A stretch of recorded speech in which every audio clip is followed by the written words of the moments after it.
이번 사례의 경우는 2021년 1월 1일 현재 1주택자인 경우로서 새로운 주택을 취득을 해서 일시적 1세대 2주택에 해당되는 경우입니다. A주택을 2015년 10월에 취득을 했고 2017년 3월에 B주택을 취득을 했고 A주택을 2018년 4월에 양도를 했습니다. 2015년 10월이면 전국의 어떤 지역도 조정대상 지역으로 지정된 지역이 없었을 시기입니다. 따라서 9억 이하 부분을 비과세할 때 1주택자 또는 일시적 1세대 2주택자의 경우 2년 보유만 하면 되었습니다. 123 법칙에 의해서 1년 이후에 B주택을 취득을 했고 신규 주택을 취득한 날로부터 3년 이내에 A주택을 양도했습니다. 지금 A주택은 없는 상태입니다. 2018년 5월에 C주택을 취득을 했습니다. 그리고 B주택과 C주택의 관계를 보면 종전주택인 B주택을 취득한 날로부터 1년 이상이 지난 후에 C주택을 취득을 했고 B주택을 양도할 당시에 B주택을 2년 이상 보유했습니다. 그리고 신규 주택인 C주택을 취득한 날로부터 3년 이내에 B주택을 양도했습니다. 2021년 1월 1일을 기준으로 해서 B주택 은 없어졌고요. A주택도 없어졌습니다. 그러면 현재 C주택 한 개만 남은 상태에서 2021년 1월 1일을 맞이하게 됩니다. 그리고 2021년 5월에 D주택을 취득함으로 인해서 주택이 두 개가 되었고 두 개의 주택이 일시적 1세대 2주택에 해당되는지를 따져보겠습니다. 종전주택을 취득한 날로부터 1년 이상이 지난 후에 D주택을 취득했죠. 그리고 종전주택을 양도할 당시에 2년 이상 보유를 해야 됩니다. 2021년 1월 1일 이후에 신규 주택을 취득함으로 인해서 일시적 1세대 2주택이 된 경우는 과거의 매매 이력을 따져봐서 다주택자로서 과세로서 양도한 주택이 있는 경우는 최종적으로 1주택이 된 날로부터 보유기간과 거주기간을 기산합니다. 그런데 지금 사례의 경우는 모두 다주택 기간이 있지는 않았습니다. 일시적 1세대 2주택으로서 모두 양도를 한 겁니다. 일시적 1세대 2주택자로서 A주택도 양도했고 B주택도 양도했습니다. 그리고 C주택을 취득한 날로부터 과세로 양도한 다른 주택이 없습니다. 다시 말해서 일시적 1세대 2주택의 연속성이 계속해서 유지되고 있는 상태입니다. 도대체 무슨 소리야? 이 경우는 C주택을 취득한 날로부터 원래의 보유기간과 거주기간을 기산해서 9억 이하 비과세 여부를 판단합니다.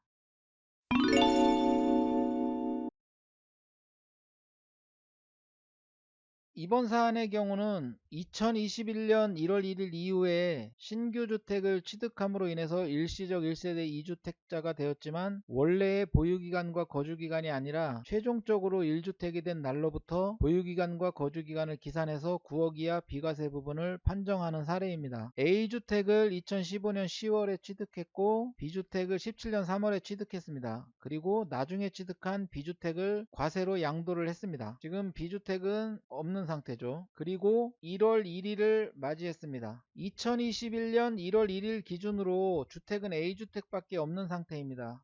이 상태에서 신규로 2021년 5월에 C주택을 취득함으로 인해서 주택이 두 개가 되었습니다. 이 경우 일시적 1세대 2주택 여부를 따져보아야 합니다. 지금 A주택과 C주택만 남아있는 상태에서 먼저 취득한 A주택을 2021년 10월에 양도를 한다고 가정해 보겠습니다. 123 법칙에 따라서 요건을 따져보겠습니다. 종전주택을 취득한 후 1년 이상이 지난 후에 신규 주택을 취득하였는가? 네, 맞습니다. 종전주택을 양도할 당시 2년 이상 보유하였는가? 이 경우 2021년 1월 1일 현재 1주택자인 상태에서 신규 주택을 취득해서 일시적 1세대 2주택에 해당하는 경우는 과거의 매매 이력을 따져봐서 최종적으로 1주택이 된 날로부터 보유기간과 거주기간을 기산을 해서 9억 이하 비과세를 판정해야 됩니다. 지금 최종적으로 1주택이 된 날은 2020년 8월입니다. 이때 B주택을 과세로 양도했기 때문에 1주택자로서 양도한 것도 아니고 일시적 1세대 2주택자로 양도한 것도 아닙니다. 다주택자 상태로서 양도한 겁니다.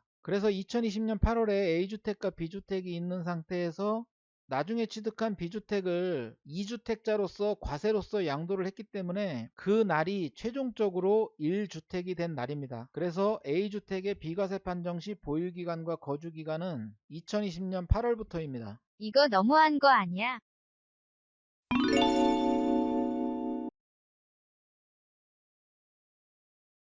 이번 사례는 2021년 이후에 신규 주택을 구입을 했고 다주택자가 과세로 다른 주택을 모두 양도한 후 1주택만 남은 경우입니다. 15년 10월에 A주택 취득, 19년 6월에 B주택, 21년 8월에 C주택을 취득했습니다. 1월 1일이 이 부분이 되겠죠. 그리고 2022년 12월에 C주택을 양도했습니다. 3주택자인 상태에서 양도를 하는 거기 때문에 당연히 과세로 양도했을 것입니다. C주택은 없는 상태입니다. 그리고 2023년 7월에 B주택을 역시 과세로 양도했습니다. A주택과 B주택만 남은 상태에서 나중에 취득한 B주택을 먼저 양도하는 것이기 때문에 일시적 1세대 2주택을 판단할 여지가 전혀 없습니다. 그러면 C주택은 3주택자인 상태에서 과세로 양도한 것이고 B주택은 2주택자인 상태에서 과세로 양도를 한 것입니다. 따라서 최종적으로 1주택이 된 날은 2023년 7월입니다. 따라서 9억 이하 부분 비과세를 판정할 때 보유기간과 거주기간의 기산일은 최종적으로 1주택자가 된 날인 2023년 7월입니다. 보유기간이 1년 3개월밖에 안 됩니다. 따라서 2년 이상 보유를 하지 않았기 때문에 9억 이하 비과세 부분을 받을 수가 없는 상태입니다.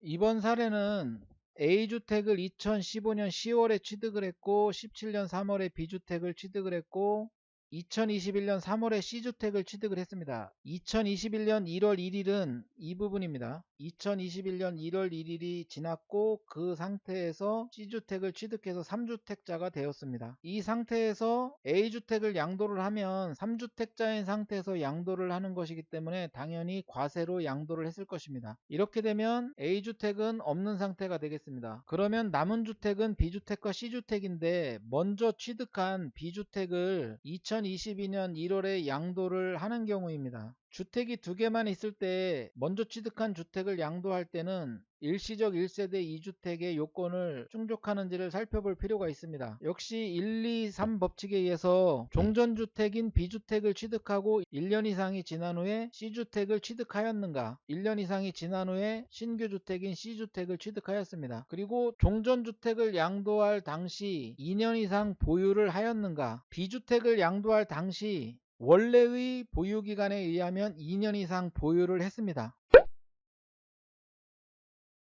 B주택을 양도를 할 때 최종적으로 1주택이 된 날은 언제냐 하면 2021년 7월입니다. 이때부터 보유기간을 계산을 해야 됩니다. 2021년 7월부터 2022년 1월까지는 6개월 정도밖에 안 되기 때문에 2년 보유를 하지 않은 겁니다. 따라서 9억 이하 비과세 판정에서 2년 보유 요건을 충족시킬 수 없어서 비과세를 받을 수가 없습니다. 다시 한번 정리를 하겠습니다. 1주택자 또는 일시적 1세대 2주택자의 양도소득세를 계산할 때 2021년부터는 원래 보유기간과 거주기간도 따져야 되고 최종적으로 1주택 또는 일시적 1세대 2주택이 된 날부터의 보유기간과 거주기간도 다 따져봐야 됩니다. 크게 봐서 비과세 판단 시 보유 거주기간의 기산일과 장기보유 특별공제 계산에서 보유기간과 거주기간의 기산일을 나눠서 생각해야 됩니다. 많이 복잡한 부분이 이 부분입니다. 비과세를 판단할 때 원칙은 최종적으로 1주택 또는 일시적 1세대 2주택이 된 날부터 기산하는 겁니다. 이게 원칙입니다. 다만 2021년 1월 1일 현재 1주택자 또는 일시적 1세대 2주택자인 경우로서 2021년 1월 1일 이후에 신규 주택을 취득하지 않은 경우에만 2021년 이전에 다주택 기간이 있었는지의 여부를 묻지도 따지지도 않고 당초에 보유기간과 거주기간에 따라서 비과세 여부를 판정할 수 있도록 해석을 해준 거라고 봐야 됩니다. 이 원칙과 예외를 정확하게 숙지하고 있지 않으면 매우 혼란스럽습니다. 그리고 장기보유 특별공제는 원래의 보유기간과 거주기간에 따라서 계산합니다. 9억 이하 비과세를 받지 못하더라도 장기보유 특별공제에서는 1년에 최대 8%를 받을 수 있는 경우가 생깁니다.